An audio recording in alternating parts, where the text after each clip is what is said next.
Moi, je suis d'origine ivoirienne. Je suis d'origine sénégalaise et capverdienne. Moi, je suis d'origine centrafricaine, qui est un pays, qui n'est pas une région de l'Afrique, pour ceux qui ne le savent toujours pas. Du coup, voilà, j'ai grandi en France, je suis né en France, de deux parents algériens de Kabylie. Donc, comment j'ai vécu un peu ma relation avec les origines, en fait, c'est simple, je dis souvent, à la maison, c'est la Centrafrique, et dès que tu sors de la maison, c'est la France. C'est-à-dire que tu rentres chez moi, mes parents, ils sont en pagne, en tenue traditionnelle, on mange les plats du pays. Si on regarde la télé, y a pas la télé centrafricaine, je sais pas si on la capte, mais on la regarde pas. On va regarder des films africains. Tout le monde sait que les Congolais sont fanatiques de leur rumba congolaise. Donc, mes parents dignes héritiers de cette culture-là, bien sûr, ils m'ont transmis. Ils m'ont fait écouter de tout. Ils m'ont fait écouter du Papa Ondo, du Franco, OK Jazz, Taboulé, jusqu'à Fanny Poupa. En fait, la musique, ça a vraiment fait partie de cet ancrage-là, en fait, culturel qu'ils ont essayé d'ancrer en fait dans mon esprit, celui de mes frères et sœurs. Donc oui, c'était très très important, ça passait énormément par la musique. Moi, je suis de culture et de confession musulmane, du coup. D'accord. On fêtait les fêtes religieuses comme l'Aïd, la petite et la grande après le Ramadan. C'était plutôt en famille, et après direct on sortait avec les amis du quartier. Je suis beaucoup allée au Sénégal quand j'étais petite, en fait, tous les étés possibles, on va dire. Et du coup, je pense que c'est ça qui m'a beaucoup marquée, parce que du coup, même si une fois que j'étais en France, c'était pas la même chose, c'était là où j'allais à l'école, etc. et tout. En fait, j'ai toujours su que je venais d'un autre pays où j'allais tout le temps, pendant les vacances, quand c'était possible et tout. Enfin voilà, c'était dans le quartier où j'habitais. Il y avait des musulmans, de toute origine, donc du coup on bougeait, et des non-musulmans. C'était pas un truc exceptionnel en fait. D'accord, c'était la norme en fait. Quoi. Ouais, c'était la norme. Okay. Et en plus, comme on a une grande famille, soit on se retrouvait dans les brasseries de mes cousins, parce qu'en fait tous mes cousins, une bonne partie de ma famille travaillait dans la restauration. Du coup, on se retrouvait dans le resto le soir, et toute la famille se réunissait, et voilà, on faisait des repas. D'accord, ok. Et t'as vécu où exactement en France ? À Pantin. À Pantin, Pantin, d'accord, entre Pantin et Aubervilliers, ok. voilà. Au Sénégal, il y a beaucoup de coquetterie, donc du coup, dans ma famille, on était dans les boubous, dans des trucs comme ça. Et ça, c'est pas des trucs dont on nous a éloignés. Ou entre Cap-Verdiens, par exemple, tout de suite, on a l'impression en fait d'être un peu au pays, même si on n'y est pas, parce que voilà, la langue, on entend, la nourriture, etc. Voilà, tout ce qui va avec. Moi, c'est un petit peu particulier du coup, parce que je suis née en Algérie, que j'ai fêté mes 12 ans pour la première fois ici en France. Okay. Et à vrai dire, mes parents ont eu 5 enfants, on est 5 enfants, et on est tous nés en Algérie, et la dernière est arrivée en France quand elle avait 1 an. Quand on est arrivé, on est allé à Bobigny, puis à La Courneuve, et tout récemment à Rosny en ce qui concerne mes parents. Je suis né au Bénin, à Cotonou précisément, au sein d'une famille de 3 enfants.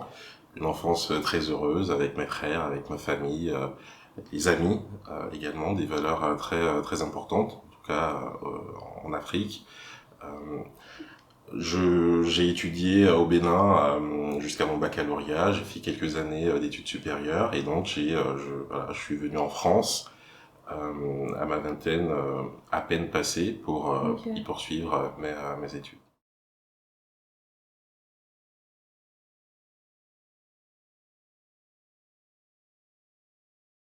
En fait, à ma naissance, mon père, il a interdit qu'on me parle français à la maison parce qu'il voulait absolument que je puisse parler avec mes grands-parents quand j'allais retourner en Côte d'Ivoire. Du coup, c'était interdit. Ça veut dire que, en fait, moi, j'ai appris le français à l'école, mais je m'en souviens pas parce que j'étais petite. Et donc, en fait, depuis que je suis toute petite, je parle ma langue maternelle et tout ça. Et donc, quand t'apprends la langue, t'apprends forcément la culture, parce que c'est pas pareil les intonations, il y a des choses que je peux dire en français, je les dis, si je les traduis littéralement en djoula, donc ma langue maternelle, c'est irrespectueux. Mes parents qui viennent du Congo-Brazzaville et du Congo-Kinshasa, pardon, ils ont voulu, en fait, dans l'éducation qu'ils m'ont prodiguée à moi ainsi qu'à mes frères et sœurs, ils ont voulu aller à contre-courant. À l'époque où on est né au monde et à l'époque où ils nous ont élevés, c'était dans l'inconscient collectif important que les enfants issus de parents d'immigrés ne parlent uniquement le français, soi-disant que s'ils parlaient d'autres langues, ils allaient mal parler le français et mal l'écrire. Mes parents sont allés complètement à contre-courant. Ils se sont dit, nos enfants sont nés dans un pays d'accueil qui est la France, mais ils viennent d'ailleurs. Et comme ils viennent d'ailleurs et qu'ils ne voulaient pas du tout qu'on soit déracinés complètement de nos pays d'origine, ils nous ont dit cette phrase, mon père en l'occurrence, « Awa français te », qui signifie en lingala « pas de français ici ». Mes deux parents parlent du coup kabyle. Par contre, avec ma mère, je parlais qu'en kabyle. Enfin, même avec mes sœurs, tout ça. Avec mes sœurs et moi, on parlait avec ma mère en kabyle et mon père aussi, mais ça a alterné en fait, tu vois. C'était, par exemple, avec mes sœurs, on parle qu'en français. Et, par contre, automatiquement, quand on parle à nos parents, c'est en kabyle. Et il n'y avait pas d'interdiction particulière. On switchait d'une langue à une autre à tout moment. Par exemple, mes petites sœurs, comme elles parlaient plus français, du coup, elles vont parler plus français. Et ça dépend des situations. Pour moi, qui n'ai jamais mis les pieds en Afrique, il fallait néanmoins que je reste connecté à ma culture. Surtout qu'une culture s'acquiert et s'apprend d'abord par la langue, que personne ne montre. Vous avez beau, bien sûr, on a beau manger du sakasaka, on a beau manger des mikaté, de la loco et consorts, si tu parles pas ta langue, mon frère, c'est mort. Je me rends compte qu'il y a plein de choses que les parents peuvent te transmettre, tu vois. Et qu'en fait, par exemple, je sais que mon père, il sait parler les langues de ses deux pays d'origine, mais il m'en a parlé aucune, tu vois. Et ça, c'est des trucs, je me dis, ah ouais, pour ça, bah, il y a une lacune, enfin, il y a un problème au niveau de la transmission, parce que normalement, non, chacun ses choix et tout, tu vois. Je sais que moi, par exemple, si c'est mes enfants et que moi je parle une langue, je vais leur transmettre. Et je dis tout le temps, mais moi, tant que je sais pas parler mes langues, moi j'ai pas d'enfants. Parce que moi, il faut que je puisse leur transmettre ça et tout, parce que c'est qui ils sont et tout, tu vois. Mais du coup, pour toi, la langue, c'est vraiment un élément capital pour la transmission. En fait, pour moi, la langue, c'est le plus grand vecteur de la culture, en fait. C'est que, par exemple, tu vois, quand tu parles une langue, enfin, quand tu parles pas la langue, justement, il y a trop de trucs que tu rates, en fait, tu vois, que tu comprends pas forcément. Bah, déjà, dans les réunions de famille et compagnie, quand il y a tous tes tontons qui parlent une langue que toi tu comprends pas, forcément, tu t'es un peu exclu. Donc, toi, t'es avec tes cousines qui sont dans le même cas que toi, qui parlent pas ni rien. Et sur le moment,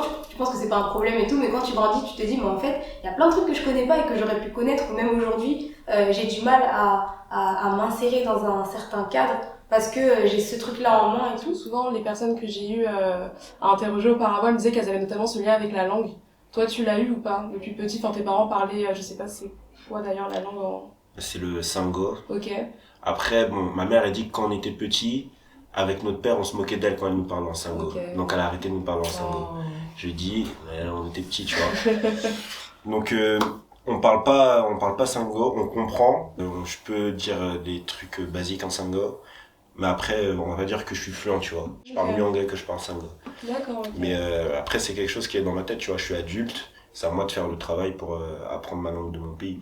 Est-ce que je m'en sens moins centrafricain? Non. Enfin, vraiment, pour moi, c'est trop paradoxal, en fait. Tu vois, je peux pas dire à mes enfants, ouais, mais nous, on est des Sénégalais, on est des Cap-Verdiens et tout, mais genre, ils savent pas parler, tu vois. Et encore, après, il y a un contexte qui fait que si moi, leur mère, je sais pas parler, forcément, je vais pas leur apprendre. Mais je trouve que il y a un trou, en fait, dans l'histoire, je sais pas comment on appelle ça.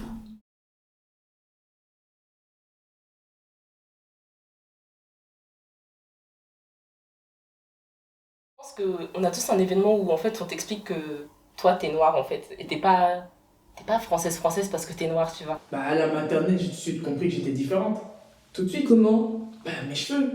Tout le monde avait les cheveux lisses. Moi, je me suis ramenée à la maternelle avec des tresses au fil. Ah, Tout le monde m'a trituré les cheveux. C'est vrai. Et je suis revenue à la maison avec ma coiffure complètement défaite. Ah, carrément. Sans que la maîtresse intervienne. Ça, c'était à la maternelle. Après moi, aussi bien que je me souvienne, je pense, en tout cas le seul souvenir que j'ai en mémoire, où là je me suis dit vraiment que voilà, tu vois, il y a noir, blanc, et c'est pas la même chose.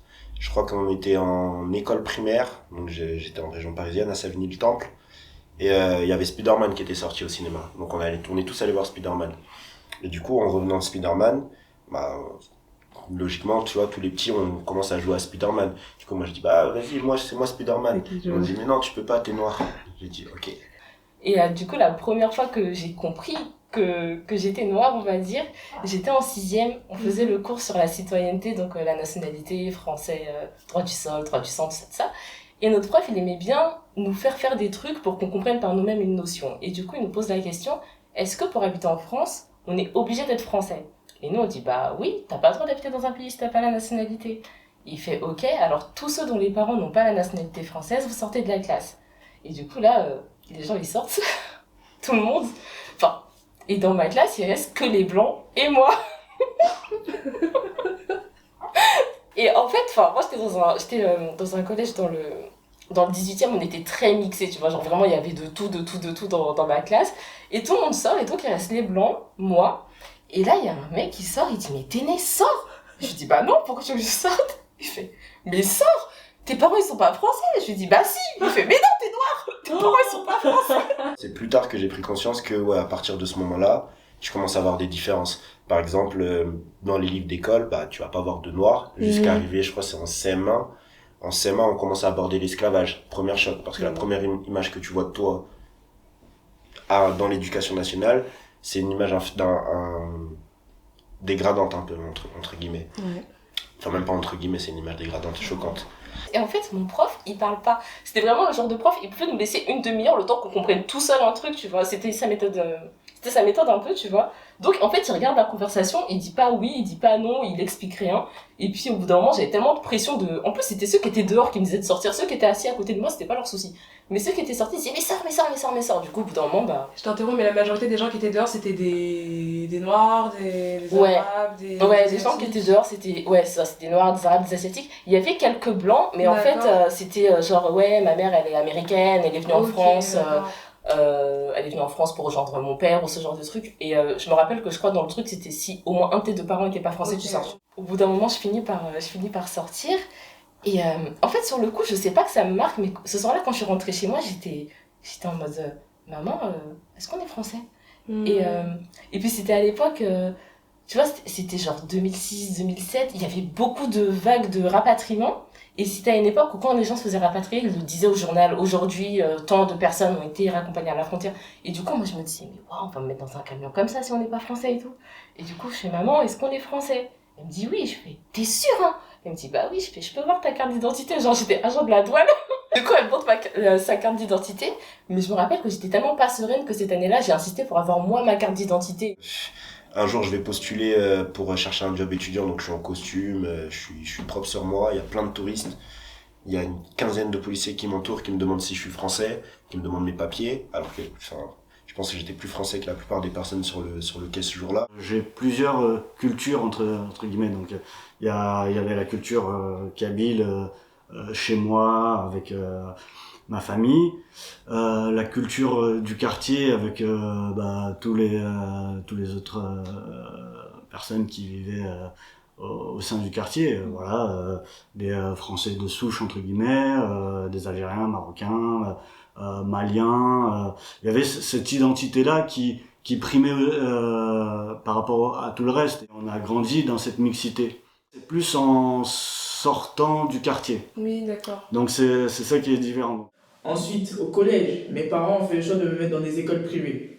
Et dans les écoles privées, bah, tu te rends tout de suite compte de ta différence, puisque tu fais partie des 2-3 seuls noirs de l'école. Tu te rends compte que oui, c'est pas tout le monde qui peut avoir accès à certaines écoles déjà. Et de deux, quand tu es noir dans ce genre d'école, bah, tu te rends compte tout de suite que vous jouez pas du tout dans la même cour des grands. Vous jouez pas du tout dans la même cour, pardon. C'est quand tu traverses le périph', mais quand tu passes d'une classe sociale à une autre. Et effectivement, quand tu passes dans un milieu populaire, un milieu classe moyenne, voire bourgeois, et ben là, tu sens cette différence. Et la différence, elle est dans les codes. Elle est dans les codes de la vie de tous les jours. Et là, tu le sens, le regard différent par rapport à toi. On te ramène toujours à ton origine. Et plus tu montes, plus tu te rends compte en fait que certains domaines, certains secteurs sont limités. Sont limités en fait. C'est toujours les mêmes personnes qui sont au même endroit. Et même dans le monde du travail, c'est la même chose. Dès que tu veux monter, tu te rends compte que il n'y a pas grand chose en fait. Quand tu commences, il y a Rachid, il y a Moussa, il y a Fatou avec toi. Et plus tu montes, tu te rends compte que tu es la seule en fait. Et toi, du coup, Amina, comment est-ce que tes premières années, du coup, ici en France, ton intégration en tant que jeune fille immigrée, du coup, comment elles se sont passées? En fait, quand je suis arrivée donc en 6e, ça tombait pile poil parce que il y avait quand même pas mal de mes camarades qui venaient peut-être d'autres établissements, se connaissaient pas forcément. Donc j'ai pas eu de mal à m'intégrer parce que c'était un nouveau départ pour tout le monde de commencer le collège. Et en fait, au-delà de cacher mon identité blédarde parce que je venais tout juste d'arriver et que j'étais un peu complexée, j'abordais ça avec beaucoup de curiosité. Souvent, moi, ce que j'ai pu entendre de part et d'autre, c'est que nous, les personnes qui sommes nées en France d'origine immigrée, on peut être assez condescendant avec des personnes qui viennent tout droit du pays, qu'on appelle souvent des blédards en plus. C'est un terme qui est assez controversé à présent. Mais du coup, par rapport à tes interactions justement avec ces personnes-là, comment est-ce que tu pourrais les décrire? Bien sûr qu'il y a qu'il y avait de ce que tu décris là. D'accord. Mais pour ma part, et je pense que c'est une question de personnalité aussi, ça ne m'arrêtait pas très clairement. Et pour être tout à fait précis sur le sujet, c'est vrai qu'au final, dans un premier temps, je me suis intégré en France par par le biais de personnes noires en fait, très clairement, avec lesquelles la connexion s'est faite plus facilement. Un mix, voilà, des personnes qui venaient de l'Afrique comme moi, étudier, d'autres qui étaient français, nés ici. Mais c'est vrai que c'est quelque chose qui revient souvent. Faut savoir que le système scolaire en Algérie est très très exigeant, dans la compétition. Et donc j'avais toujours été très moyenne. Et en arrivant en France, c'était la première fois que j'étais la tête de classe. J'arrivais à avoir des 19 de moyenne, les profs étaient super satisfaits de moi parce que j'étais très disciplinée, j'adorais faire ça, les devoirs. Par contre, voilà, je partais en fait avec une idée de moi-même qui était un peu sous-estimée en fait. Bon, en 6e, je sais pas si c'est tous les élèves de 6e qui ont droit à ça, on avait fait un examen de français et de maths pour évaluer le niveau de tous les petits enfants en 6e.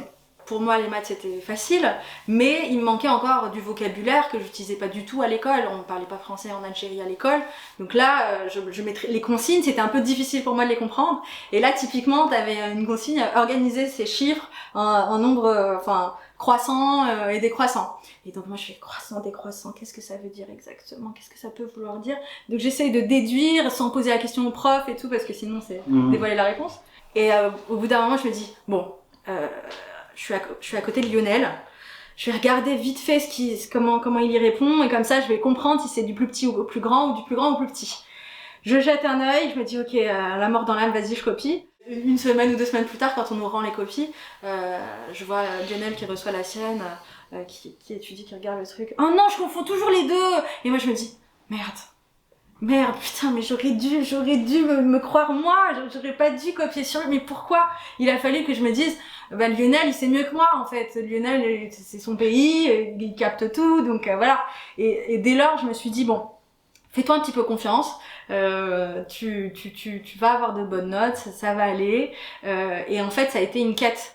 Petit à petit dans mes études, beaucoup, parce que moi j'étais très studieuse, je traînais pas forcément dans le quartier, tu me dis souvent ça, que je connaissais pas forcément mon environnement et les gens avec lesquels je vivais, mais l'école pour moi c'était très très important, et c'est comme ça que j'allais pouvoir m'en sortir en fait, en faisant mes preuves à l'école. J'ai fait un bac S parce que c'était la voie royale et qu'on me disait qu'il fallait absolument faire un bac S, donc je fais un bac S, puis je fais une classe préparatoire littéraire, en me disant voilà, je veux un bagage culturel fort, je veux montrer que j'ai lu la littérature française, et donc voilà, j'étais constamment dans l'altérité parce que je devais en faire 10 000 fois plus pour prouver que j'avais ma place ici. Et en prépa, typiquement, on est confronté à ça, on se rend bien compte que les camarades, ils ont déjà lu ces bouquins-là, qui sont pas obligés de les rattraper en un été, que voilà, ça fait partie de leur culture. Et par la suite, en école de commerce, je me suis encore une fois rendu compte que les gens n'étaient pas, cette fois c'était dans le sens inverse, les gens n'étaient pas habitués à côtoyer des personnes qui ont des origines, qui ont des prénoms exotiques. Et du coup, on avait tendance à me confondre avec ma camarade Lamia, parce qu'on avait les cheveux bouclés toutes les deux, qu'on pouvait être assises l'une à côté de l'autre, et du coup, c'est la même chose. Donc j'entends des choses comme ça, et je relève pas, et je sais que c'est compliqué pour eux de faire la diff. Mais du coup, voilà.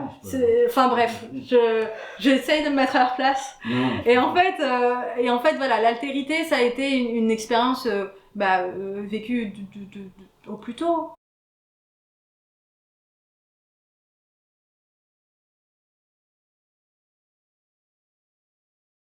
Mourad, est-ce que à présent tu peux décrire le rapport que tu entretiens avec ton pays d'origine qui est l'Algérie? Alors je vais reprendre ta question en reposant une question. Pour toi, le pays d'origine, qu'est-ce que c'est? Est-ce que c'est là où on est né ou là où nos parents sont nés? Amina et moi, donc c'est différent. Donc pour te répondre à ta question, mon pays d'origine, donc du coup là où je suis né, c'est la France. Mais le pays d'origine de mes parents, c'est l'Algérie. Je ne dis pas que je mets pas en opposition l'Algérie ou la France, mais voilà, c'est important de ressouligner et de reformuler cette question. Pour moi, la Côte d'Ivoire, c'est le pays dont mes parents sont originaires. C'est le pays où il y a une partie de ma famille. Et j'ai pas de... Je ne saurais pas décrire le rapport que j'ai avec le pays. Enfin, je me sens ivoirienne un peu, mais pas totalement, tu vois, parce que j'ai pas vécu là-bas. Donc, c'est difficile de dire, ouais, je suis ivoirienne alors que j'habite pas là-bas, j'ai pas la nationalité de là-bas, enfin rien, tu vois. Et je sais pas. Enfin, tu vois, en ce moment, c'est bientôt les élections en Côte d'Ivoire. Et c'est quelque chose qui m'inquiète, tu vois. Je suis pas là-bas, mais je sais, enfin, je vois le truc un peu arriver, et genre, je sais qu'il y a eu des guerres civiles avant, et puis maintenant je suis grande, du coup, ça veut dire, quand on me parle de politique, je comprends un peu les enjeux, comment ça fonctionne, et je sais que là, à l'approche des élections, je regarde un peu le journal, je fais, vas-y, ça a l'air d'être chaud, et j'ai cette inquiétude-là, par exemple, je vais ressentir ça, je vais ressentir de la joie quand on gagne la CAN, des trucs comme ça, mais sinon, je sais pas, je me sens pas archi attachée. Enfin, voilà. Bon, la Centrafrique, c'est un pays qui est... comparé aux autres pays anciennes colonies issues de l'Afrique francophone, c'est un des pays, je pense, qui s'est le moins développé depuis l'indépendance. Il y a eu beaucoup d'instabilité politique ces dernières années, donc ça rend les choses un peu compliquées. Compliquées dans le sens où on n'a pas pu y aller pendant un moment, enfin en tout cas c'était dangereux d'y aller, tu vois. Là maintenant, nous on arrive à l'âge adulte, donc c'est pas les parents qui vont nous payer le billet pour aller en Centrafrique. Tu vois, c'est à nous de faire la démarche. Et voilà, avec mes cousins, tu vois, on essaye de se dire, faut qu'un jour on parte tous ensemble, tu vois. La dernière fois qu'on est allé, c'était tous ensemble. Donc là, on aimerait bien y repartir tous ensemble. Après, voilà, moi, tu vois, j'essaie de rester connecté en suivant l'actualité. On a des sites internet à travers les parents, à travers rester en contact avec les cousins, etc., etc. Je vais assez régulièrement en Algérie. Depuis vraiment ma tendre enfance où mes parents allaient vraiment tous les 2 ans, et à l'époque on y allait 2 mois, voire 2 mois et demi, enfin toutes les vacances d'été scolaires. Moi, comme je suis bilingue, enfin je parle autant français que le kabyle, quand j'allais dans le village de mes parents, je parlais kabyle, j'avais des potes aussi là-bas, des cousins, et du coup ils me comparaient toujours avec d'autres potes, ou des cousins immigrés qui allaient là-bas, mais qui parlaient pas forcément le kabyle. Alors que moi, ils étaient plutôt assez contents. Ils disaient, regarde, Mourad, lui au moins il parle kabyle, c'est un vrai Algérien. Et tu y es allé à combien de reprises?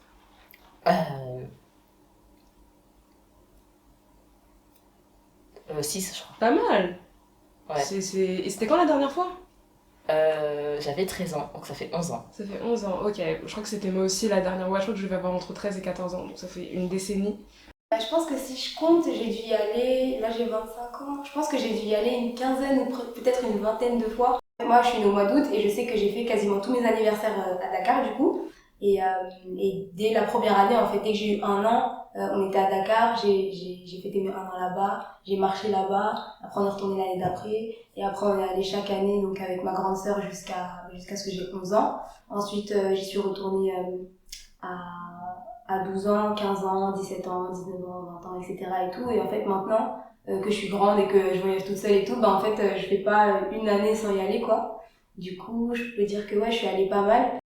Mais après, je trouve quand même que moi, je me définis souvent comme une déracinée un petit peu parce que malgré tout ça, en fait, le reste de l'année, la plupart de l'année, on va dire, j'étais en France. Et du coup, voilà, j'étais loin de chez moi, entre guillemets.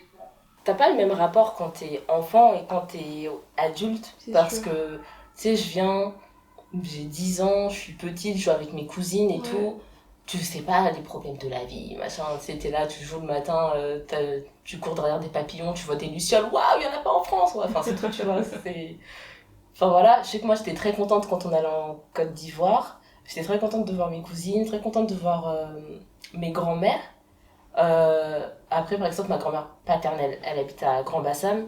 J'allais moins souvent la voir et j'avais moins de personnes de mon âge. Du coup, j'aimais pas quand on allait chez ma grand-mère paternelle parce que, genre, vas-y, je m'ennuyais, tu sais. Puis en plus, tu sais, c'est une station balnéaire, c'est à côté d'Abidjan, il y a beaucoup de passages de voitures et tout. C'est pas comme ici en mode ralentisseur, les gens font attention, genre ça roule, c'est.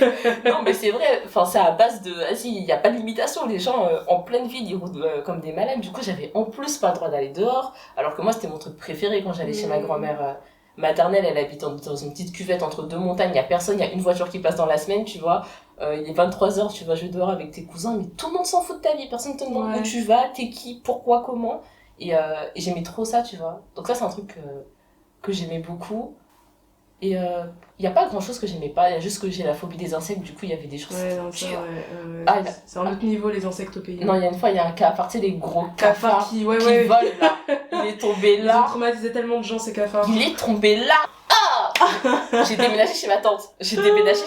J'ai fait non. J'ai pris mes affaires, je suis partie dormir avec ma cousine pendant 1 mois. Il était hors de question que je retourne chez ma grand-mère.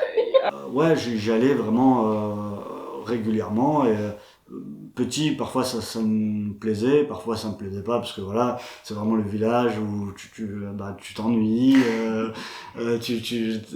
Moi après j'en garde de très très bons souvenirs parce que quand j'étais petit, j'étais parti 6 mois au bled avec ma mère et ma petite sœur. Alors on est vraiment resté 6 mois à l'époque et du coup j'ai grandi vraiment pendant 6 mois comme un mec du village, quoi, un blédard comme ils disent. Mais j'en garde de très bons souvenirs et dès que je peux y retourner, j'y retourne. J'ai de la famille là-bas. Et tu te sens vachement à l'aise du coup quand t'es là-bas? Oui, bien sûr. Après, je suis à l'aise quand je suis là-bas, mais il y a toujours, je sais que je vais là-bas pendant un certain temps, et après je reviens en France, quoi. Il y a ce truc-là, tu vois, je me vois pas forcément rester très longtemps, mais plus faire des va-et-vient entre la France et l'Algérie, voilà, comme je sais que j'ai un pied à terre là-bas, quoi. Voilà. Je me souviens que lorsqu'on a échangé, toi et moi, tu m'avais dit notamment que, je sais plus c'était quand exactement, mais qu'il y a quelques années de cela, t'avais prévu de voyager en Côte d'Ivoire avec ta famille, je crois que c'était ta maman, je sais plus, que t'as pris ton billet et au moment d'y aller, t'as eu une crise d'angoisse. Ouais, alors c'était l'année dernière, donc 2019, en fait, on se dit vas-y, on va partir en Côte d'Ivoire et tout ça. Moi, j'ai jamais eu l'occasion de partir en Côte d'Ivoire avec quelqu'un d'autre que ma mère. En fait, on partait toujours tous séparément je sais pas pourquoi, les vacances familiales, ça n'a jamais existé. Mon père, il partait en décembre, nous, on partait en août, ma soeur, elle partait en février, enfin bref, genre, on est déjà partis tous ensemble. Et du coup, je dis, ah, ce serait trop bien qu'on parte en famille. Donc, je prends mon billet et tout, un peu tardivement, et je commence à avoir vraiment une crise d'angoisse. Je crois que c'est la seule crise d'angoisse que j'ai fait dans ma vie, à base de... j'ai pris mon billet, il y avait une voix qui disait, mais en fait, t'es né, tu montes dans l'avion, il y a quelqu'un qui meurt. Genre, ça allait jusqu'à là. Et pourtant, je suis pas quelqu'un qui a peur de l'avion, j'ai pris l'avion plein de fois, j'étais revenue de vacances en février juste avant, donc voilà, c'était pas ça le problème. Mais en fait, j'appréhendais tellement d'y retourner que ça s'est transformé en crise d'angoisse, dans le sens où ça fait très longtemps que j'y suis pas retournée. Comme je t'ai dit, quand j'étais petite, c'était bien de jouer avec mes cousines. Maintenant, mes cousines, elles sont toutes mariées. Et puis, entre-temps, tu sais, genre, t'évolues. Genre, maintenant, j'ai grandi, j'ai ma propre identité et tout ça. Et ça va être des trucs, je sais que culturellement, c'est peut-être pas des choses qui vont être acceptables. D'accord. Et j'ai commencé un peu à avoir peur, un peu le jugement que certains membres de ma famille pourraient avoir. Et puis tout le côté, ma mère me disait, mais non, mais t'es obligée d'aller chez ta grand-mère, c'est la tradition, faut que t'ailles là, faut que t'ailles là. Alors que moi, je voulais juste me poser dans la porte de ma sœur, aller à la plage, rentrer le soir, tranquillement, tout va bien, tu vois. Ma phobie des insectes, elle a grandi avec les années, cette phobie. Donc j'ai encore plus peur que quand j'étais enfant. Et je me souviens des trucs que j'ai vus chez ma grand-mère quand j'étais petite. Et j'ai fait, je peux pas y aller. Et franchement, ma crise d'angoisse, c'était un mélange de plein de choses qui ont fait que, avant même d'annuler mon billet, j'ai commencé par, en fait, j'ai même pas annulé mon billet, c'est juste que je suis pas allée à l'aéroport. D'accord. Donc, j'étais à un stade, genre, annulé, pas annulé, c'était même pas mon problème, en fait. 2-3 jours avant, j'ai fait... T'as fait c'est mort. Je peux pas y aller. Ok. Mais c'est bizarre parce que je pense que si on me dit d'y aller sans voir ma famille, je crois que je fais moins la crise d'angoisse. C'est vrai que cette obligation de non, tu dois aller d'abord voir ta grand-mère là, voir ta grand-mère ici, ton oncle, machin, ton cousin, machin chouette. Vas-y, les gens, je les ai pas vus depuis que j'ai 13 ans. Ouais, non, c'est triste à dire parce qu'en effet, c'est la famille, mais le rapport qu'on a avec eux, il est vachement distant, tu vois. Ouais, c'est ça, parce que c'est la... En fait, c'est ta famille parce que vous avez un ancêtre en commun. C'est pas ta famille, on a des liens forts. Mes nièces, mes cousines, elles sont en France. On a des liens qui sont beaucoup plus forts. J'ai toujours envie de savoir comment elles vont. Mes cousins, mes cousines en Côte d'Ivoire, je sais pas qui fait quoi, je sais pas qui va où, je sais pas qui a quel âge, et j'en ai rien à faire. Genre, ça peut paraître méchant, mais c'est juste que... en fait, je les ai vus, faut vous dire, je les ai vus 1 mois et demi, tous les 2 ans, jusqu'à mes 13 ans. Qu'est-ce que tu veux qu'on ait des liens... plus ou moins fort avec eux, c'est pas le cas, et donc j'ai pas envie d'aller les voir. Hein. Tout à l'heure, t'as dit oui, je passe le plus clair de mon temps ici en France et je vais pas souvent chez moi. Donc toi, tu pars du principe que du coup le Sénégal, c'est ton chez toi. Ouais, voilà, moi je vois plus le Sénégal et le Cap-Vert en fait comme chez moi, parce que je sais que c'est de là-bas que je viens à la base en fait, même si je suis née ici, même moi en plus d'ailleurs ma mère elle-même elle est née ici, donc je pourrais dire que oui, ici la France, voilà, mais en fait je sais que dans mes origines, en tout cas dans mon sang, je suis pas française à la base, donc du coup je considère que c'est chez moi dans le sens où c'est ce qui me paraît plus logique en fait. Mais après c'est vrai que je vais pas dire que la France c'est pas chez moi non plus, voilà, je suis née ici, j'ai grandi ici, en plus moi j'ai toujours vécu dans la même ville et tout, donc je peux dire que quand je suis là-bas je suis chez moi quoi. Mais c'est assez subtil en fait comme notion je pense, mais je sais que quand je parle d'aller au Sénégal, je dis que je vais rentrer chez moi quoi, parce que c'est comme ça que je rentrer chez toi, c'est comme ça que je rentre chez moi. Et les gens me disent mais comment ça rentrer chez toi, tu viens d'ici, enfin t'es né ici et tout, donc c'est pas là-bas. Et moi je dis rentrer et tout comme si je sais pas, j'avais grandi là-bas et que j'étais venue ici sans le calculer et tout, alors que non. Est-ce que tu peux décrire le rapport que tu entretiens aujourd'hui, après toutes ces années passées ici en France, ce rapport que tu entretiens avec ton pays de naissance, donc le Bénin, par exemple, lorsque tu t'y rends aujourd'hui, est-ce que tu te sens comme un étranger, enfin, comment tu te sens aujourd'hui quand tu te rends au Bénin?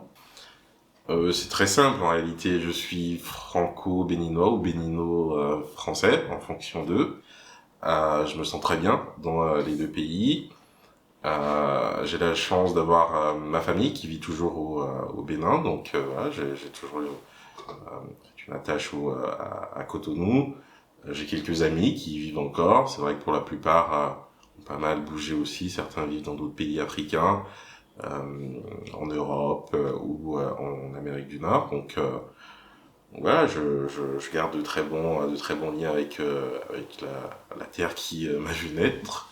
Et je me sens tout aussi bien en France. Voilà. Toi, du coup, Amina, aujourd'hui, comment est-ce que tu décrirais donc la relation que tu entretiens avec ton pays de naissance, l'Algérie? D'ailleurs, c'est quand la dernière fois que tu y es retournée? C'était il y a 2 ans, avec lui. D'accord. Et à vrai dire, ça faisait 17 ans que j'y étais pas allée. Donc depuis mon arrivée en France en 2001 pour la première fois.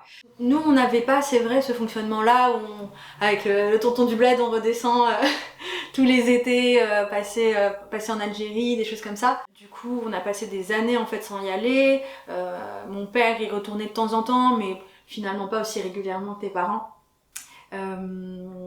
Et donc la première fois que j'y suis retournée, il y a 2 ans, j'ai passé beaucoup de temps dans sa famille. Ça a été aussi une toute autre expérience de moi, ce que j'ai vécu en Algérie étant petite. Mais j'y retournais quand même avec plaisir. J'ai vécu des moments très forts émotionnellement, ça m'a fait pleurer de prendre conscience de d'autres situations que des familles pouvaient vivre en Algérie. Mais je me sens pas aussi à l'aise que Mourad.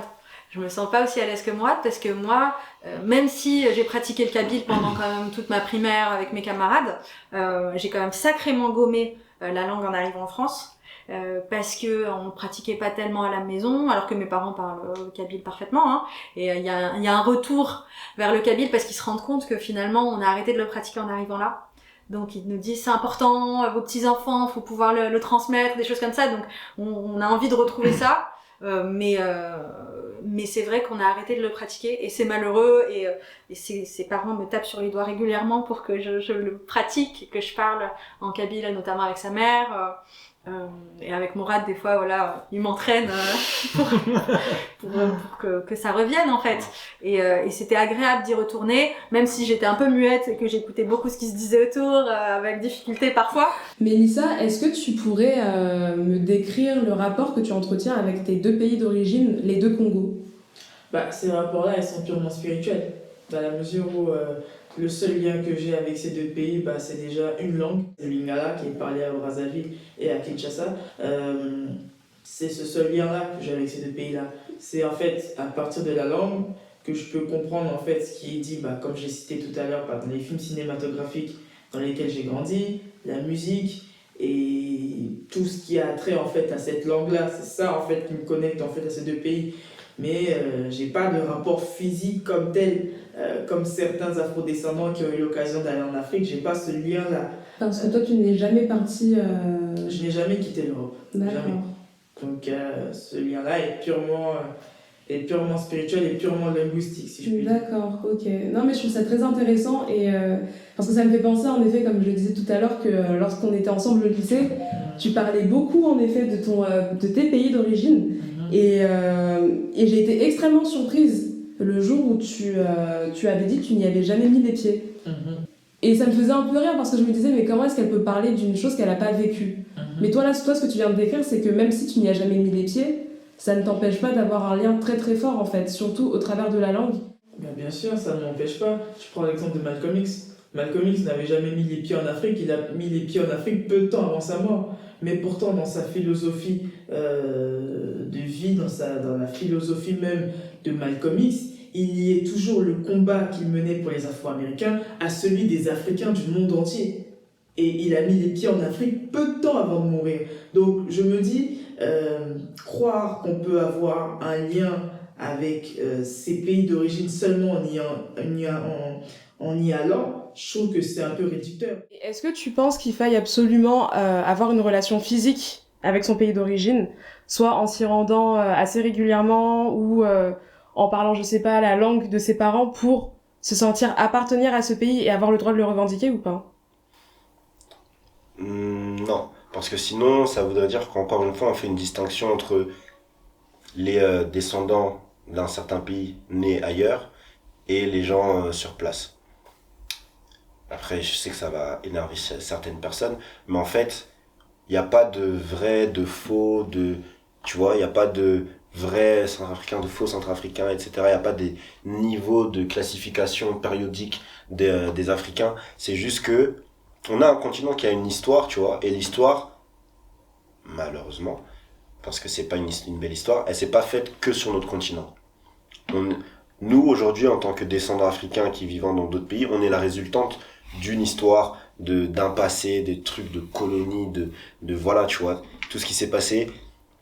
Et ça fait pas de nous ça fait pas de nous moins des Africains en fait, ça fait juste nous des Africains résultant d'une histoire qui va être différente de celle des personnes qui sont restées sur place. Certes, mais ça reste quand même l'histoire de ce pays, tu vois, à travers les gens qui sont arrivés parce que leurs parents et grands-parents étaient, leurs grands-parents, arrière-grands-parents étaient tirailleurs, c'est l'histoire quand même du pays mère. Les gens qui sont venus là pour en tant que main d'œuvre, c'est l'histoire aussi du pays, en tant que réfugiés politiques, en tant que réfugiés de guerre, tout ce que tu veux, ou même juste qui sont venus là pour leurs études. Pourquoi on vient en France pour les études? Parce que derrière il y a un passé colonial, tu vois, une présence française dans les pays d'origine, qui fait que, naturellement, on se tourne vers la France pour poursuivre les études.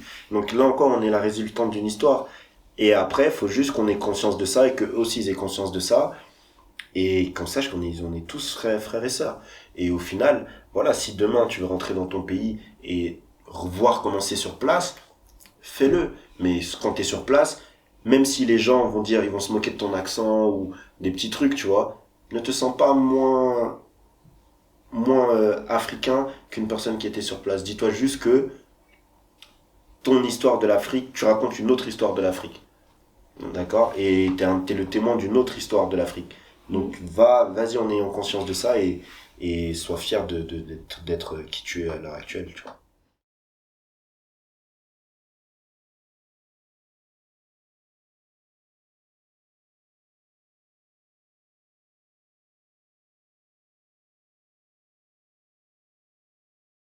Une fois, toi et moi, on en avait discuté et tu m'avais dit que, donc toi, il y a la façon dont tu te perçois aujourd'hui quand tu te rends au Bénin, mais il y a aussi la façon dont te perçoivent, du coup, les locaux. Et du coup, comment est-ce qu'on te perçoit, toi, aujourd'hui, Rodrigue, quand tu te rends au Bénin? On me perçoit comme français. Plus, Okay. C'est pour ça que je parlais de bénino-français ou franco-béninois. Ouais. Au Bénin, on me perçoit comme franco-béninois, ce qui est assez surprenant parce que je suis né au Bénin. Voilà, c'est la première terre, que je le disais tout à l'heure, qui m'a fait vivre. En France, on me perçoit comme un bénino-français. Voilà.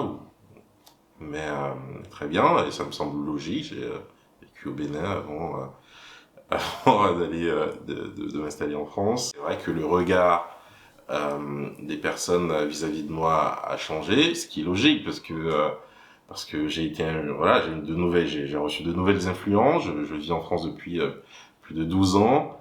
Je m'y sens très bien intégré. Et donc c'est oui, d'un autre côté, c'est d'un notre point de vue, ça peut sembler logique. En fait, je sais pas, c'est pas quelque chose que je me suis beaucoup approprié, ce concept de double culture, de triple culture, que sais-je. Je me rends compte qu'on me case dans ce genre de définition selon les endroits où je vais, les personnes à qui je m'adresse. Typiquement, quand je suis partie en voyage à Porto Rico, qu'on me demande tu viens d'où? Je dis je viens de France. Voilà, j'ai pris un aller depuis Paris. Et quand on creuse et que les gens découvrent que je suis née en Algérie, que j'ai vécu mon enfance, on me dit non mais t'es algérienne, qu'est-ce que tu racontes, pourquoi tu dis que t'es française? Donc en fait c'est plus, j'ai l'impression du côté de la perception de l'autre que je suis casée dans telle ou telle culture. Et selon d'ailleurs ses idées politiques. Donc c'est difficile pour moi de dire double, parce qu'en plus, comme je te disais, j'ai fait un grand déménagement en 2001, j'ai quitté l'Algérie pour venir en France, et j'ai pu vivre 1 an à Porto Rico, j'ai fait 4 mois en Chine, enfin je sais pas, pour moi, je suis plus, je fais un petit peu de collage, j'adopte certaines choses selon les voyages que j'effectue, selon les personnes que je rencontre. Je puise dans ces deux cultures pour être une meilleure version possible de moi-même. C'est un peu bizarre dit comme ça, mais très clairement, c'est vraiment ce que j'essaie de faire avec ces deux influences. Je sais pas si je peux dire que j'ai juste une double culture africaine et française, européenne, algérienne. Il y a beaucoup de choses en fait qui débordent de ce terme-là. Donc pour moi, c'est pas que une double culture. Effectivement, on part de l'individu, on parle de l'histoire de l'individu, du cheminement de chacun, et ensuite, c'est un peu à la carte. On a pris ce qui nous correspondait, on a rejeté certaines autres choses. Après, comme tu le dis, il y a l'influence ou du moins, oui, c'est ça, l'influence de la vision qu'ont les autres. Donc c'est vrai que quand je me retrouve à Cotonou, par exemple, c'est drôle à dire, mais je dois montrer, je dois démontrer que je n'ai pas renié quelque part mon côté béninois. Je dois refaire l'effort quelque part d'intégration, quoi, en guillemets, pour démontrer, prouver par A plus B que je suis toujours béninois.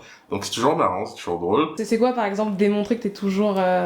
C'est par les fonds, par exemple. Okay. Quand je m'adresse aux personnes, ne pas leur parler en français, parce que eux considèrent que t'es béninois, donc on échange en langue locale. C'est dans les manières aussi, parce que voilà, qu'on le veuille ou non, la manière de vivre à l'occidental n'est pas identique à celle en Afrique, donc c'est aussi voilà se reformater quelque part pour ne pas paraître comme étant un ovni voilà, vis-à-vis des autres. Aujourd'hui, je suis très à l'aise avec mes deux cultures, c'est un truc que j'accepte, mais je pense qu'on passe tous à un moment à l'adolescence où on a le sentiment qu'il faut qu'on choisisse. Parce que, enfin déjà c'est un âge où on est trop en quête de qui je suis, où je vais, machin et tout. Et puis même t'as un peu l'obligation en fait de choisir une identité pour appartenir à un groupe. Et on a un peu besoin d'appartenir à un groupe à ce moment-là. Moi je sais que je me revendiquais plus française que ivoirienne à cette époque-là. Du coup toutes les noirs de mon collège elles m'appelaient Bounty, elles parlaient pas avec moi. Et moi j'étais la Bounty, on parlait pas, enfin en plus moi j'étais là... J'avais mes petites lunettes, je faisais du théâtre, bref. Alors que les autres, elles étaient là, elles avaient des tresses, elles mettaient des tissages, elles parlaient volontairement avec un accent pour vraiment revendiquer cette identité-là, alors qu'elles étaient comme moi, on était nées en France, elles parlaient très bien français, mais elles avaient rajouté un accent et tout. Et moi, c'est quelque chose que, je sais pas, je crois que quand j'étais plus petite, j'assumais moins ma culture ivoirienne parce que c'était trop une époque où on disait ouais c'est les blédards, les fatous du foyer, tout ça. Je voulais pas être associée à ça parce que genre l'image en fait des personnes noires c'était trop péjoratif, genre c'est trop nul. Du coup je voulais moins être associée à ça. Moi je suis née ici et je viens d'ailleurs donc j'ai pas la possibilité de choisir mon camp. Enfin et d'ailleurs est-ce qu'il faudrait vraiment qu'il y ait un camp dans l'histoire? Je vais vous dire clairement, moi j'adore la culture française. J'aime beaucoup les musées, j'aime beaucoup les théâtres, j'aime beaucoup me balader sur Paris. Et ça fait partie de mon métissage. Moi, personnellement, je me considère métisse, culturellement parlant. Clairement, c'est exactement ça qui définit mon identité, je suis métisse. Tu vois, souvent, t'as l'impression qu'on te demande de choisir entre ton pays d'origine et ton truc. Constamment dans les débats d'opinion publique, sur les chaînes télé, partout, c'est... oui, ici, faut que tu adoptes les coutumes de la France, on n'est pas là-bas, rentre dans ton pays, des trucs comme ça, c'est toujours ça. Mais en fait, tu vois, je pense que l'humain, entre guillemets, il a évolué plus vite que la société n'a évolué. Mais c'est la faute de la société parce que c'est la société qui a créé ça, c'est eux qui sont venus nous chercher avec leurs colonies, leurs trucs, etc. Tu vois ce que je veux dire? C'est eux qui ont... fait en sorte que la mondialisation se passe et de manière bien. Et la mondialisation, en France, c'était surtout faire venir de la main-d'œuvre ouvrière, que ce soit des pays d'Afrique, que ce soit des pays limitrophes, Italie, Espagne, Portugal, etc., etc. Donc maintenant qu'on est là, et ça fait pas longtemps, ça fait 1, 2, voire 3 générations grand max, maintenant qu'on est là, ils veulent nous dire que oui, si vous voulez être français, bah, tout ce qu'il y a derrière, tu l'oublies, tu fais table rase et t'adoptes que notre pays. Ça veut dire que nous, on est comme ça. De base, c'est un pays catholique, même si on est devenu laïque. De base, c'est un pays catholique, blablabla, blablabla, blablabla. Ça se passe pas comme ça, frère. Ça se passe pas comme ça. Moi, aujourd'hui, je suis très à l'aise avec les... Je suis à l'aise avec les deux et je peux pas choisir. En fait, je pense que c'est compliqué pour nous. Vu qu'on est descendant de cette culture-là, on vit dans un pays qui n'a pas la culture de nos parents.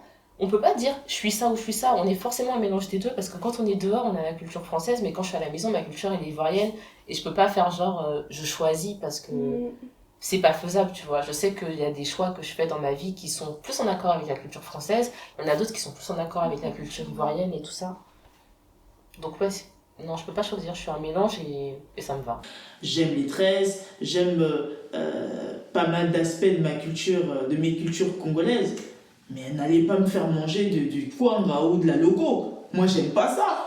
Ah non, vous pouvez pas me faire manger du saka, du pont et tout ça. Par contre, le gratin dauphinois, la quiche lorraine, je kiffe. Ça, c'est ma nourriture.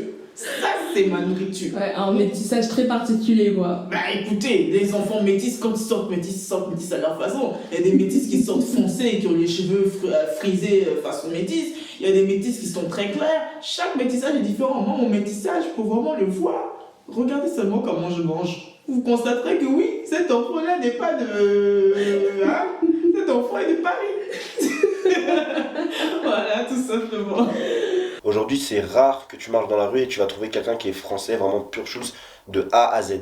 Il y a toujours une origine italienne, une origine espagnole, une origine maghrébine, une origine d'Afrique subsaharienne qui va ressortir quelque part. Mais ça en fait pas de moi un français, tu vois. Et cet individu-là, il n'a pas à choisir entre son pays d'origine et le pays dans lequel il a grandi.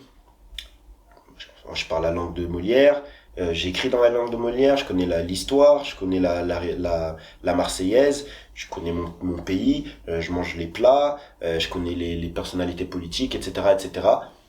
Et j'ai les deux, tu vois, et c'est une culture à part entière, c'est une culture, moi j'utilise le terme culture hybride, mais c'est une culture qui aujourd'hui elle est pas reconnue au même titre qu'une culture entre guillemets pure, soit centrafricain pur, soit français pur. On va toujours te demander de te positionner. Et toi, aujourd'hui, du coup, Laura, au niveau de ton identité, comment est-ce que tu pourrais te définir? Ça dépend dans quel mood je suis. Par exemple, quand je sais que je vais bientôt aller au Sénégal ou que je suis au Sénégal, je vais dire ouais, je sais que nous on est des enfants de France, de toute façon, même si on est sénégalais, on est capverdiens et tout dans nos origines, c'est ça notre sens, c'est ça notre identité, on vient de là en fait. Je me verrais pas me définir comme française par exemple en premier, parce que je sais que je suis sénégalaise capverdienne et que je suis française juste parce que je suis née ici en fait, mais j'aurais pu naître ailleurs et je dirais pas voilà je suis canadienne ou je suis machin, je dirais je suis sénégalaise capverdienne, je suis en France parce que voilà je suis française en soi un peu par défaut entre guillemets, même si ça peut être provocateur, mais c'est comme ça que je le vois. Je suis les deux cultures, je suis qui je suis, avec toute l'histoire que je porte de ma naissance à aujourd'hui. Je suis, on va dire, content de ce que je suis. Maintenant, quand on vit dans un monde occidental blanc, la question se pose forcément, et on nous la pose toujours comme si on n'était pas un citoyen 100% européen entre guillemets, parce que l'histoire veut ça. C'est pas moi qui l'a décidé. Voilà, une partie de l'Europe a envahi la moitié du monde, a colonisé la moitié du monde. C'est l'histoire. Je suis la résultante de cette histoire-là. Maintenant, moi, je suis ça. Enfin, je suis né en France et est-ce que je dois me justifier de mon identité? On me pousse à me justifier de ça, mais j'ai pas envie de me justifier. Je suis qui je suis. Et je suis autant de culture française que de culture algérienne. Après, qu'est-ce que la culture française? Est-ce que on parle de la culture française de Louis XVI, des aristocrates, des bourgeois, tout ça? Non, je ne suis pas cette culture-là. Je l'ai appris par l'école, ça, mais oui, je ne suis pas ça, c'est vrai. Je suis né en 86, donc mon histoire débute à partir de 86, donc j'ai appris l'histoire de France et tout ça. Qui maintenant, en tant que Français, oui, je l'apprends volontiers, ça m'a intéressé et tout ça, mais je ne suis pas que cette histoire-là, je suis aussi l'histoire d'Algérie. Je suis française par défaut parce qu'on m'a pas demandé en fait pour que je sois ici, je me suis retrouvée ici. Mais après, je suis française comme n'importe quel Français et j'ai ma place parce que je suis née ici, je grandis ici et j'ai rien à prouver sur ça en fait. J'ai pas à dire que oui, mais non, je mérite d'être française parce que je suis machin. En fait, c'est juste des faits en fait. Je suis française, c'est tout. Ouais. Voilà. C'est juste que identitairement, forcément, c'est pas le fait d'être française qui va me définir en premier. Si je m'inscris dans le groupe France en fait, je vois des Français, on n'a rien à voir, des Parisiens, on n'a rien à voir et je me dis mais j'ai pas forcément envie d'être assimilée à tel groupe en particulier. Moi je sais que le groupe auquel je m'assimile en premier, c'est le fait que je sois afrodescendante, sénégalaise, capverdienne, etc. quoi. Si je devais te dire, par exemple, Mourad, tu viens d'où? plutôt une personne dans la rue voilà, qui te rencontre, elle te dit tu viens d'où? Bah, je dirais de Pantin. Je suis né à d'Aubervilliers. Ok. Voilà. Après, si tu veux creuser un peu plus loin, mais t'es de quelle origine? Je te dirais, je suis d'origine algérienne. Je n'ai pas du tout de problème quand on pose oui, ok, d'accord, t'es de quelle origine? D'accord, effectivement, ça revient souvent, mais je vais pas renier mon corps et dire oui, je suis en français blanc. Bah non. Après, il y a l'histoire aussi qui veut ça. Oui, d'accord. Si tu me vois comme un arabe, tu me vois comme un arabe. Qu'est-ce que tu veux que j'y fasse? Je vais pas dire oh non, je suis pas un arabe, ou un maghrébin. Oui, je suis un maghrébin, mais français aussi. Ok, d'accord. Et toi, t'as jamais, du coup, parce que, enfin, moi, de ce que j'entends de tes réponses là, c'est que t'es vachement à l'aise en tout cas dans tes identités. Oui, maintenant, je suis à l'aise avec Maintenant, mes ok. identités, mais forcément, tu te poses des questions à l'adolescence. Je me suis toujours senti kabyle, toujours algérien dans ma famille, et tu te dis à quel moment je deviens français, à quel moment où je suis français. C'est tout ce truc-là, comme on est dans un pays en crise identitaire, donc forcément ça te pose la question de est-ce que je suis français plus qu'un français ou moins français qu'un français. Ouais, je dirais c'est vraiment à l'adolescence où c'est là où tu construis un peu ton identité et que les combats sont un peu plus forts entre guillemets, où tu te poses plein de questions. Et oui, je me considère autant algérien que français. Une autre image que j'ai, vu que j'ai fait de la biologie, c'est l'image d'un arbre. Tu vois, l'arbre, il peut avoir des racines qui poussent selon les variétés, qui poussent sur des dizaines de mètres. Mais c'est pas parce qu'il est... Imaginons tu traces une frontière entre là où il y a les racines et là où il a poussé. Mais ces racines, elles sont toujours de l'autre côté de la frontière, tu vois. Même s'il a poussé de l'autre côté, ça fait qu'il est un arbre de ce pays-là, ses racines, elles sont toujours dans l'autre pays. Tu coupes les racines, l'arbre, il meurt. Est-ce que une identité doit forcément nous séparer des autres? C'est ça? C'est une question que je pose comme ça. Moi, je pense pas, parce qu'il faut pas non plus aller dans le rapport identitaire. Moi, j'ai du mal un peu à ces trucs de je suis fier d'être ci, d'être ça. C'est bien, il faut l'affirmer de ça, mais il faut pas tomber aussi dans l'ego et l'égoïsme où on s'enferme dans une identité au détriment des autres, tu vois. Mais c'est important aussi que les identités puissent être assumées, pas au détriment d'une autre identité. Il faut pas qu'il y ait une identité qui comment dire ça, qui fait culpabiliser une autre identité.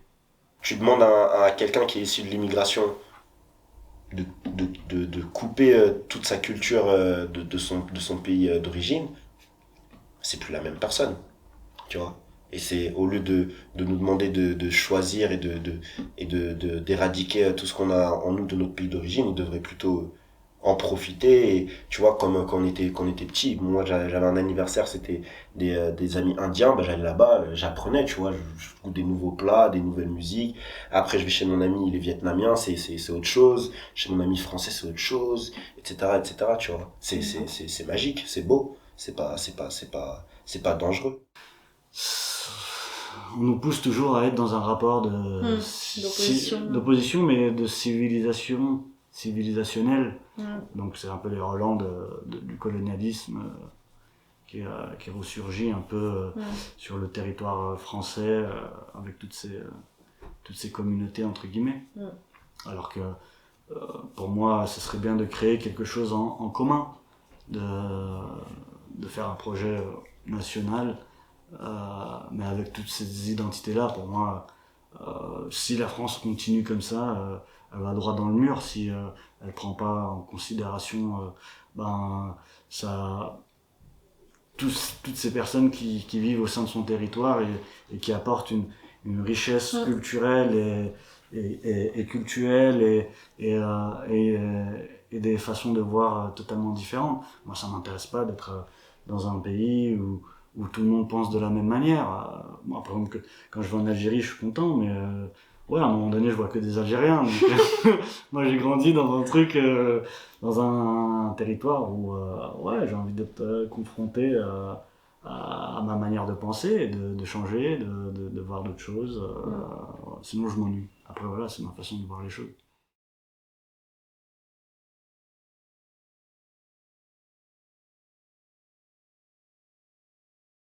Et du coup, Téné, toi, comment est-ce que tu imagines l'avenir pour les Third Culture Kids, donc pour ces futures générations qui, comme nous, sont nées de parents immigrés venant d'un autre pays que leur pays de naissance?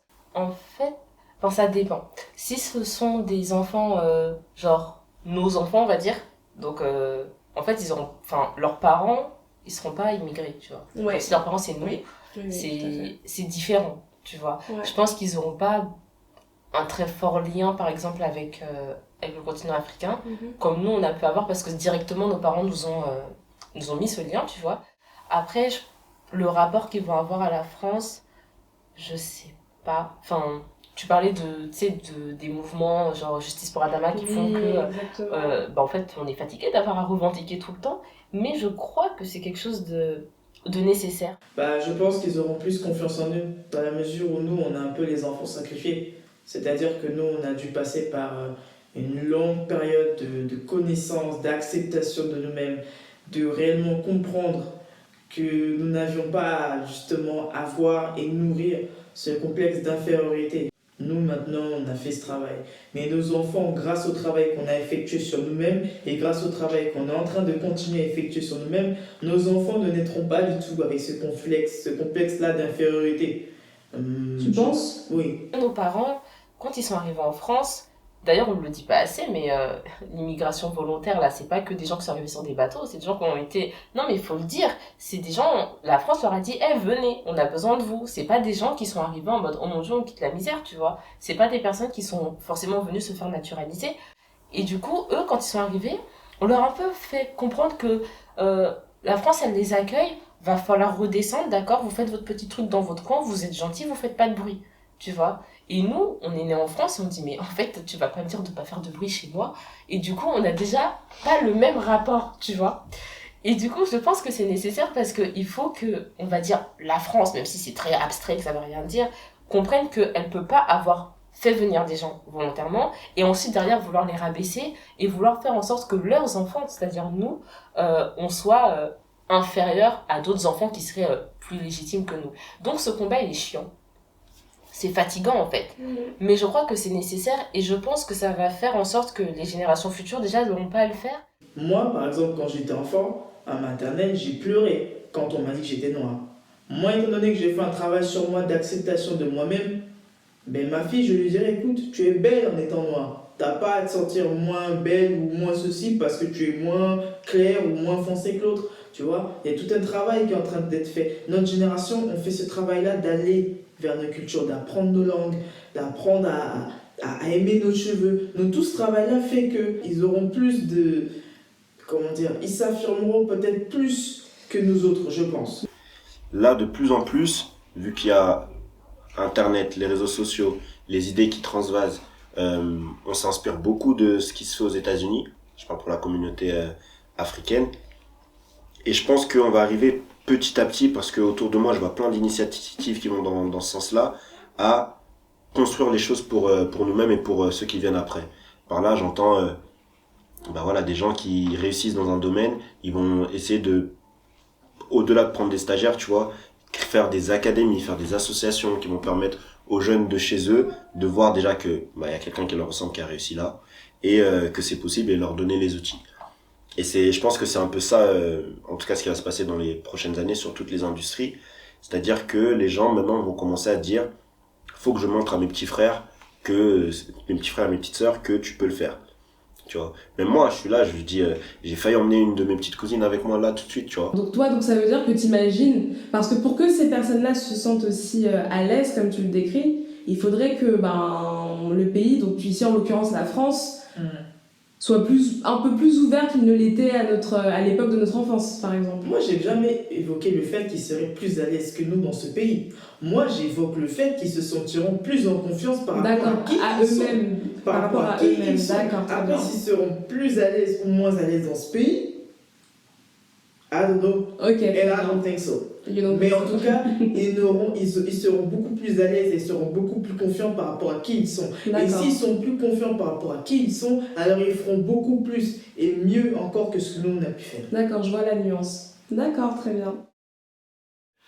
S'il y a un message, en tout cas, que je souhaiterais passer, c'est justement embrasser vos cultures, toutes vos cultures, donc la française et la béninoise pour ce qui me concerne, par exemple, ivoirienne pour d'autres ou sénégalais, je ne sais quoi encore.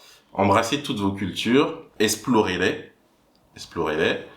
En tout cas, c'est mon opinion. Je n'envisage pas de me revendiquer d'une culture sans l'explorer, sans la visiter, sans l'embrasser dans son, en tout cas, un degré qui me paraît important. Donc voilà. Et retenez le meilleur de ces cultures-là pour réaliser de belles choses.